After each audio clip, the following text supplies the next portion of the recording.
Boy, listen to the beat of the drum and the music, nice. Look at the dance and the celebration. But the question is, do we really need to celebrate?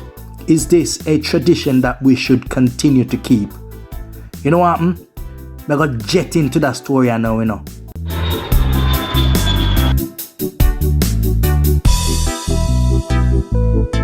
Yeah man, welcome to Jet first and foremost, you know. Before anything else, you know, we have to give the creator of the universe a big thank you, because we have life today, you know what I mean? So I want to say thank you to Father Yahweh and his son, Father Yahushua HaMashiach. You don't know, we use the Hebrew name for the creator of the universe, you see me? Yeah man, shot fired at the AccompongFestival. Yeah man, boy, me I tell you, the Maroon Festival, they were down the cockpit country there in St. Elizabeth, you know. I want to know why people don't want to fire shot this and who fired the shot them. Is it the security force? Is it bad man infiltrate the thing? Or is it security guard who fired the shot? But the police and the government did warn them, said enough to go on with the celebration this year, you know. The 1739 peace treaty with the British. This is a video of the festival in 2020.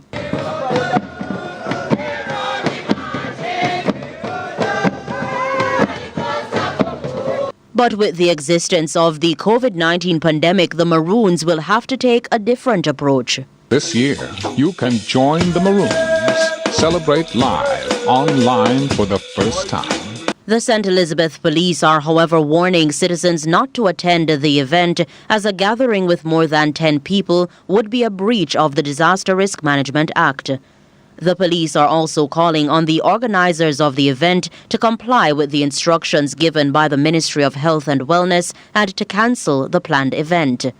In light of this, we are appealing to members of the public not to attend this celebration, as they are likely to be in contravention of the law and may be prosecuted. The police will be out in their numbers to enforce the laws of Jamaica, and the Maroon community is not exempted. But the question I need to ask is that by enforcing the law, was it the police them fire the shot? Well, we don't know any investigation still a go on, but me I say a little picnic get shoot up and thing. But before we go into the official story, look on the celebration, man. Tell me if you don't love this. Anybody that love this, man? The beat and the drum and the tune and the chanting, man. No, man, this not normal. Kampong Town, you know, we are celebrating, you know. Captain Kojo Nani. Kwaku and the rest, you know.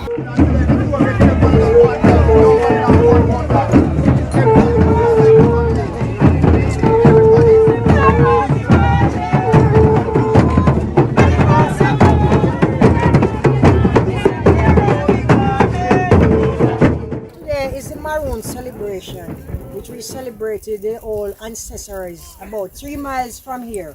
But while you turn in, this is where it starts. I have jerk chicken, roast yam, saltfish, Spanish water, fresh sugar cane, and so on. You mean, mommy, go and promote your thing here, so you mean, while you start, and yes, so you start from, you know, just get your jerk chicken and, hey, mommy, I want some of the Spanish water there, how much feed? Yeah, man. But anyway, good for dive into the history of the thing, you know. I think the chief man named Richard Curry, I'm the leader now, and, you know, he must say the thing start from back in the days when the treaty did sign, I think 1738, some say 1739 or something along that line. And it was signed by Kojo. You know, Kojo supposed to be the brother of Nani.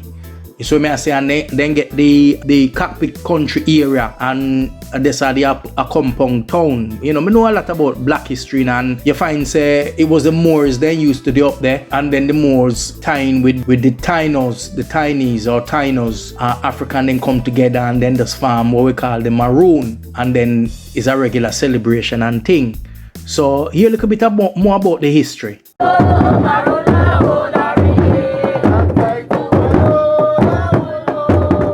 Those people came here to work our plantations, and over time several uprisings, slaves got away, fled to the hills, and also joined with the Tainos and the Moors. And I say we very cautiously, because as I said, there are many takes as to who the Maroons are, but we prefer to define ourselves as a Taino Maroon. So it's a combination of the Tainos the Moors, the Africans.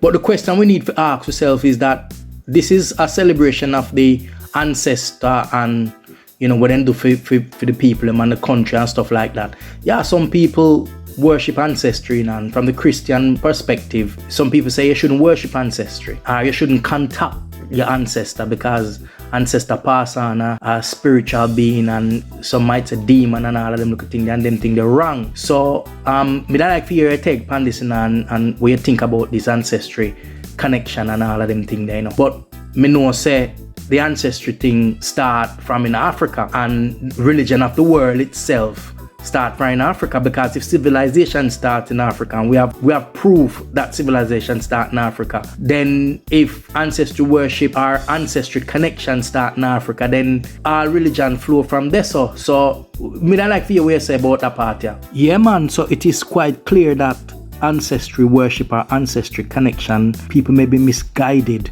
as to how you go about that, as this very eloquent gentleman is explaining. It's only now, our generation, because of ignorance, we have converted our own ancestors into objects of worship.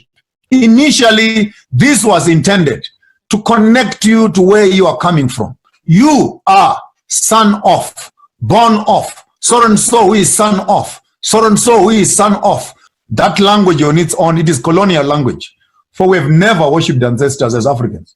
We have always mentioned them and recognized them. When we finish up, we say Kamat, we say Mvelingang, we say Nkulunkul, Mtali. We always... So, for the avoidance of doubt, this is not to saying that the AccompongMaroon group and the celebration recently was worshipping ancestry, you know, but, you know, some people probably might get misguided and think that you're honoring the ancestor and all of that. But the ancestry thing was a thing that come from Africa, you know. I mean, if you look on Christianity in itself, or religion in itself come from both rituals, spirituality, ethics, and futurism. That's what religion in itself come from. And when you look on the way religion is come together, it's put together under a system of, say, for example, polytheism, and then you have enotheism, and then you have monotheism. Now, polytheism is a way of believing in that there are many gods. I suppose you could say the Indians believe in many different gods. And then the enotheism is a way where there are one supreme God, but there are many other gods. And then the monotheism, which is modern day Christianity type of believers, believe in just one God. There's no other gods. Would you say that there is anything wrong with their worship? Yes, they shouldn't break the law, but at the same time, I think that this is an African tradition, an African belief. Back in the days, you find, say, African tradition,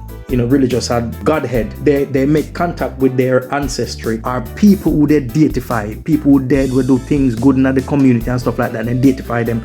And then they see them, this is ancestry thing now, they see them as intercessionary, people who intercede between the main Godhead, or the one God, and these are the past ancestry. So these wasn't really worshipping as such.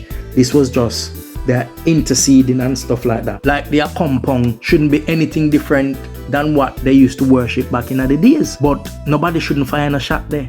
And hope they find out who fired the shot them, because this was just wrong. If they're not breaking the law, then I support what they're doing. Yo, Aguano, don't leave this channel without subscribing if you haven't subscribed yet. Now hit that subscribe button now, please. And thank you for doing that. Yeah, man, so yo, Aguano, we're gonna jet off in until next time.